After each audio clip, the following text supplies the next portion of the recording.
Hello students. तो आज के हमारे हिंदी के लेक्चर में हमारा लेसन नंबर 11 है मूल्य मरता नहीं। वो हम आज पढ़ेंगे। तो आपको सबसे पहले क्या करना है, आपकी फेयर बुक में लेसन नंबर 11 का हेडिंग देना है मूल्य मरता नहीं, एंड देन आपको शब्दार्थ लिखने हैं। ओके, तो चलो सबसे पहले हम शब्दार्थ देखते हैं। तो फर्स्ट है उसमें दाखिल हुआ।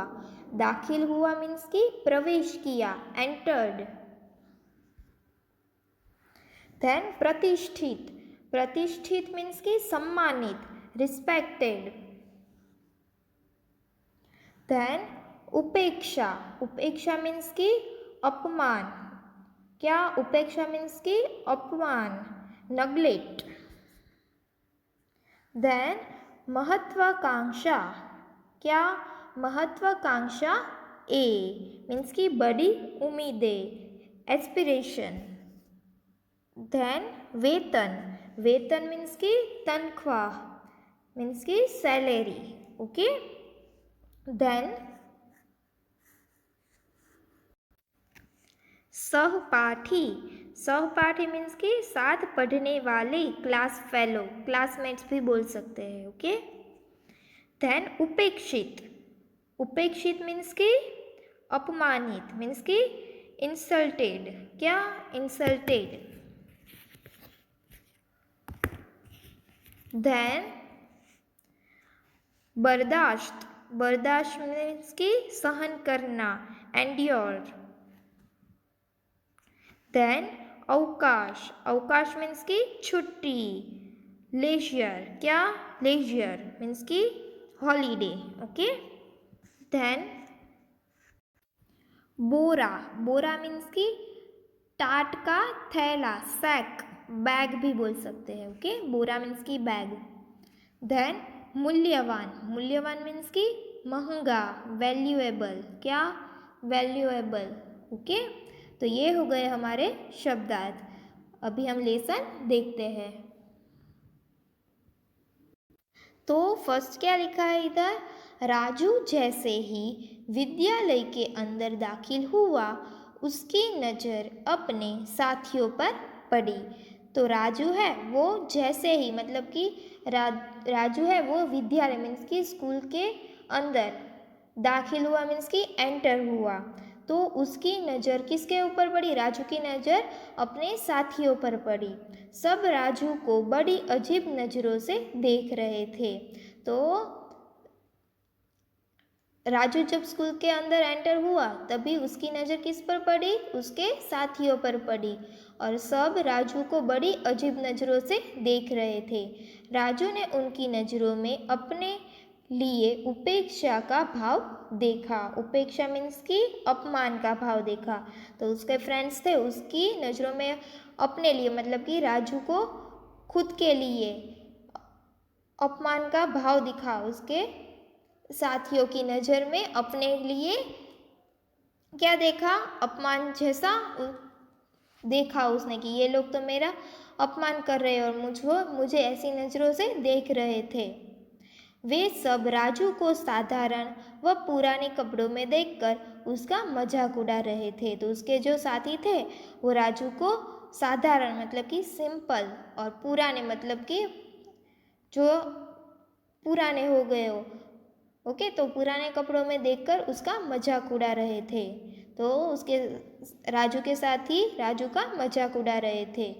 राजू ने दुख के मारे चेहरा नीचे झुका लिया और गीली आंखों से आगे बढ़ गया। तो राजू को बहुत ही दुख हुआ और वो अपना चेहरा नीचे झुकाकर और अपनी गीली आंखों, मतलब कि वो रो रहा था, वो रोने जैसा हो गया, और वो रोते रोते सर नीचे करके वो आगे बढ़ गया।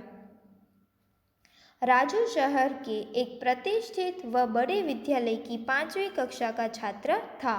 तो राजू है वो शहर के प्रतिष्ठित, मतलब कि रिस्पेक्टेड, बहुत ही फेमस ऐसी बड़ी स्कूल में 5वीं मतलब कि 5th में वो पढ़ता था। उसकी कक्षा के अधिकांश छात्र छात्राएं धनी परिवारों से संबंध रखते थे। तो उसकी कक्षा मतलब कि उसके क्लास था, उसमें छात्र छात्राएं मतलब कि स्टूडेंट थे, गर्ल्स और बॉयज़। अधिकांश मतलब कि ज़्यादातर सब कैसे थे, बहुत ही पैसे वाले थे और धनी परिवारों से संबंध रखते थे, मतलब कि धनी परिवारों में से आते थे। इसके विपरीत राजू एक साधारण परिवार से था। विपरीत मतलब कि ओपोजिट। तो उसके क्लास के ज़्यादातर छात्र छात्राएं वो धनी परिवारों से आते थे, बट उसके ऑपोजिट राजू तो कैसा था, एक साधारण परिवार से आता था। उसके पिता मामूली सी नौकरी करते थे। तो राजू के पिता एक मामूली सी नौकरी करते थे, थोड़ा सा वेतन और परिवार का बड़ा बोझ। राजू के पिता पर इसका काफ़ी दबाव था। तो राजू के पिता थे वो मामूली सी नौकरी करते थे और थोड़ा सा वेतन मतलब कि उसकी सैलरी बहुत कम थी और परिवार का इतना बड़ा बोझ, राजू की पढ़ाई फिर घर का सामान लाना, तो इतना बड़ा उसको बोझ था। राजू के पिता पर इसका काफ़ी दबाव था। राजू के पिता ने राजू के भविष्य को लेकर सुखद कल्पनाएं की थी। तो राजू के पिता थे, उसने तो राजू के फ्यूचर के बारे में बहुत ही अच्छी कल्पनाएं की थी, बहुत अच्छा सोचा था। उनके मन में राजू के लिए बड़ी महत्वाकांक्षाएं थी। तो राजू के पिता को राजू के लिए क्या बहुत ही उम्मीदें थी कि ये राजू पढ़ लिख कर एक बड़ा आदमी बनेगा, ऐसा राजू के पिता को था। तभी तो तमाम कठिनाइयों के बावजूद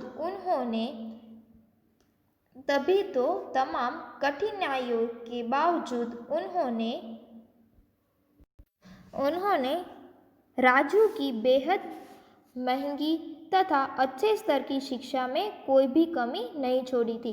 तो राजू को पिता को ऐसा था कि राजू बहुत ही पढ़े लिखे और अच्छा आदमी बने, बहुत ही बड़ा आदमी बने। और राजू के पिता के पास इतने सारे पैसे नहीं थे, तो भी उसने हार्ड वर्क करके राजू को सबसे महंगी स्कूल में बिठाया और उसको वो अच्छे से पढ़ाई कर सके, इसीलिए उसने महंगी स्कूल में उसका एडमिशन करवाया था। और राजू के पिता ने शिक्षा में कोई भी कमी नहीं छोड़ी थी। राजू भी अपनी कुशलता, बुद्धिमत्ता एवं प्रतिभा के द्वारा अपने पिता की आकांक्षाओं को पूरा करने के लिए सही दिशा में कदम रख रहा था। तो राजू को भी मालूम था कि मेरे पिता मेरे लिए कितना कुछ कर रहे थे, तो वो भी अच्छे से पढ़ता था और अपने पिता की आकांक्षा मतलब कि उसके पिता के सपने थे वो पूरा करने के लिए वो काफ़ी मदद कर रहा था, मतलब कि काफ़ी वो कोशिश कर रहा था कि मैं भी अच्छे से पढूं और मेरे पिता के सारे सपने पूरे करूं। आज राजू उदास मन से कक्षा में आया था तथा सिर झुकाकर कोने में रखी कुर्सी पर बैठ गया। तो आज राजू कैसा था, आज तो राजू उदास था और कक्षा में वो आया तो भी वो सिर झुकाकर कोने में एक रखी कुर्सी पर बैठ गया था। वह पुरानी पैंट और शर्ट को ध्यान से देखने लगा। क्यों ऐसे कर रहा था राजू, क्योंकि उसके जो फ्रेंड्स थे उसकी मजाक उड़ा रहे थे ना, उसने पुराने कपड़े पहने थे इसीलिए। तो फिर राजू क्या कर रहा था, वो अपनी पुरानी पैंट और शर्ट को ध्यान से देखने लगा और सोचने लगा कि क्या इन पुराने और साधारण कपड़ों का मूल्य नहीं रह गया। इनको पहनकर क्या मैं कुछ और हो जाता हूँ। मेरे साथियों का संबंध मुझसे है या मेरे कपड़ों से है। तो राजू क्या सोचने लगा कि क्या ये पुराने और साधारण कपड़ों का मूल्य नहीं रह गया है, क्या ये पुराने हो गए इसलिए मेरी भी कुछ वैल्यू नहीं है। इनको पहनकर क्या मैं कुछ और हो जाता हूँ। तो ऐसा तो नहीं होता है कि हम पुराने कपड़े पहने तो हम कुछ और बन जाते हैं और नए कपड़े पहने तो हम कुछ और हो जाते हैं, है ना। तो इसलिए राजू सोच रहा था कि क्या मैं पुराने कपड़े पहनकर मैं क्या कुछ और बन जाता हूँ। मेरे साथियों का संबंध मुझसे है या फिर मेरे कपड़ों से। तो राजू ने तो सही सोचा कि मेरे साथियों का संबंध मुझसे है या मेरे कपड़ों से है? मुझसे है ना, तो मैं तो अच्छा ही हूँ ना, तो मेरे साथ ऐसा करना नहीं चाहिए, मेरे साथ ऐसा मजाक उड़ाना चाहिए नहीं, है ना। उसके मन में विचार उठा कि मैं अमीर नहीं हूँ, लेकिन कपड़े साफ सुथरे वह सही पहनता हूँ। तो राजू अमीर नहीं था, लेकिन वो कपड़े साफ और सुथरे पहनता था। उसका मन आज पढ़ाई में नहीं लग रहा था। अपने सहपाठियों से मिली यह उपेक्षा उसे बर्दाश्त नहीं हो रही थी। छुट्टी होने पर वह घर की ओर चल दिया। चुपचाप घर आया और बिना बोले ही उल्टा मुंह करके बिस्तर पर लेट गया। आज उसके सहपाठियों ने उसका मजाक उड़ाया था, इसीलिए उसका मन पढ़ाई में लग ही नहीं रहा था। उसके सहपाठियों ने जो उसका मजाक उड़ाया था, उसे वो बर्दाश्त भी नहीं हो रहा था, इसलिए वो छुट्टी हुई तो वो तुरंत ही घर की ओर चल दिया और चुपचाप घर आया और बिना कुछ बोले ही उल्टा मुंह करके बिस्तर पर लेट गया। वह बहुत दुखी था। उसे उदास और गुमसुम देखकर माँ ने पूछा, क्या बात है राजू, क्या हो गया है तुम्हें? राजू कुछ न बोला। तो ऐसे उदास था ना राजू, और आकर वो बिस्तर पर लेट ही गया। इसीलिए राजू की माँ ने राजू से पूछा कि क्या बात है राजू, क्या हो गया है तुम्हें? तो ऐसा पूछने पर भी राजू ने कुछ जवाब नहीं दिया। माँ ने राजू को प्यार से खाना खिलाया, फिर राजू को कलेजे से लगाकर पुनः उसकी उदासी का कारण पूछा। तो उसने भरे मन से सहपाठियों के उपेक्षित व्यवहार की बात बता दी। तो फिर राजू ने कुछ न बोला ना, माँ ने पूछा तो फिर माँ ने राजू को प्यार से खाना खिलाया और फिर राजू को कलेजे से लगाकर, मतलब कि गले लगाकर उसको पुनः, मतलब कि उसको वापस पूछा कि वो दुखी क्यों था, कि वो दुखी क्यों है।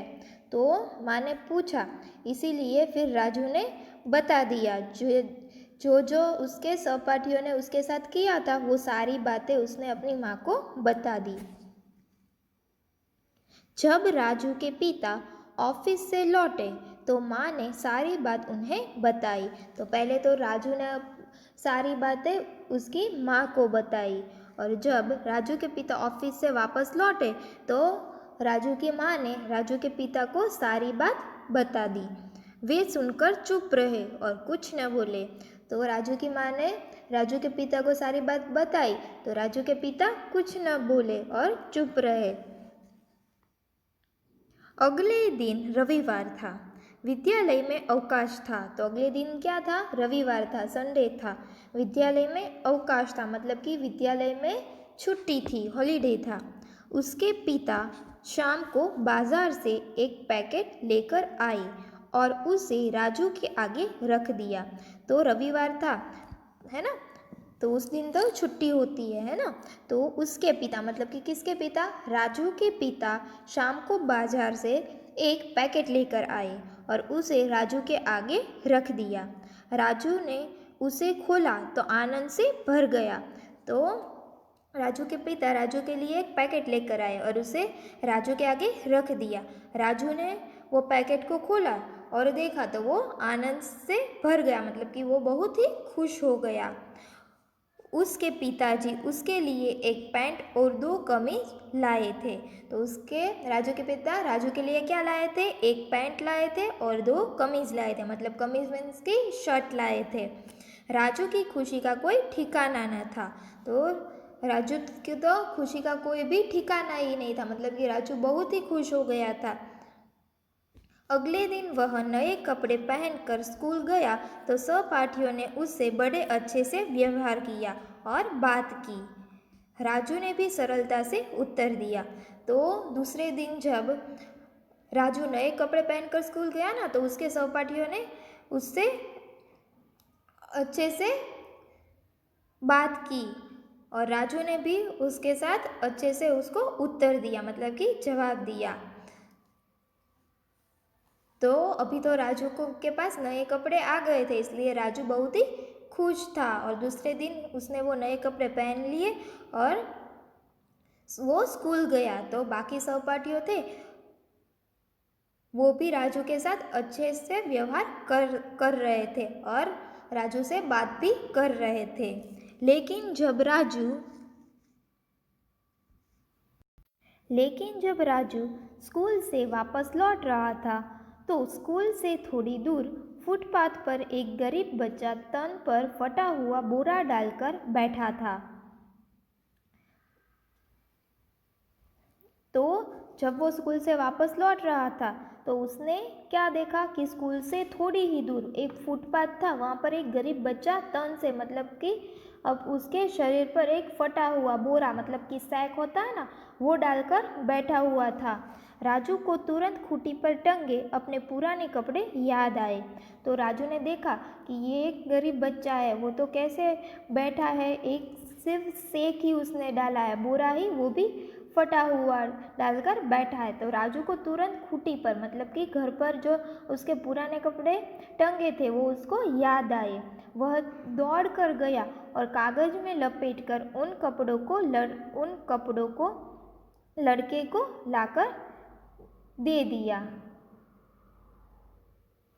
तो राजू को याद आया कि मेरे पुराने कपड़े पड़े ही है, वो भी खूंटी पर टंगे हुए हैं। तो राजू दौड़कर घर गया और वो पुराने कपड़े थे वो कागज पर लपेटकर वो कपड़े वो गरीब बच्चे को उसने दे दिए। लड़के को जैसे कोई मूल्यवान खजाना मिल गया हो। तो वो गरीब बच्चे को उसने पुराने कपड़े दिए ना, तो भी वो गरीब बच्चा बहुत ही खुश हो गया, मानो कि उसे कोई मूल्यवान, मतलब कि कोई महंगा खजाना मिल गया हो। तो वो कपड़ों को देखकर वो गरीब बच्चा तो बहुत खुश हो गया। उसने राजू के पैर पकड़ लिए और बहुत धन्यवाद दिया। तो राजू ने वो गरीब बच्चे को कपड़े दिए ना, इसलिए वो गरीब बच्चा बहुत ही खुश हो गया और उसने खुशी के मारे राजू के पैर पकड़ लिए और उसे बहुत ही धन्यवाद दिया। राजू मन ही मन सोच रहा था कि किसी भी वस्तु का मूल्य कभी नहीं मरता, बस अलग अलग लोगों के अनुसार बदल जाता है। तो गरीब बच्चे को पुराने कपड़े दिए ना, तो वो पुराने कपड़े देखकर भी वो खुश हो गया। तो फिर राजू ने सोचा कि किसी भी वस्तु का मूल्य कभी नहीं मरता है। देखो वही पुराने कपड़े वो विद्यालय में पहन कर गया, स्कूल में पहन कर गया, तो सब लोग उसका मजाक उड़ा रहे थे, है ना। तो और ये वही पुराने कपड़े उसने एक गरीब बच्चे को दिए, तो वो गरीब बच्चा कितना खुश हो गया। इसलिए राजू ने सोचा कि किसी भी वस्तु का मूल्य कभी नहीं मरता, बस अलग अलग लोगों के अनुसार वो बदल जाता है ना। तो किसी भी वस्तु का मूल्य कभी नहीं मरता है। तो ये लेसन से हमें ये सीख मिलती है। ओके स्टूडेंट्स, यहाँ पर हमारा लेसन नंबर 11 फिनिश होता है। Thank you students.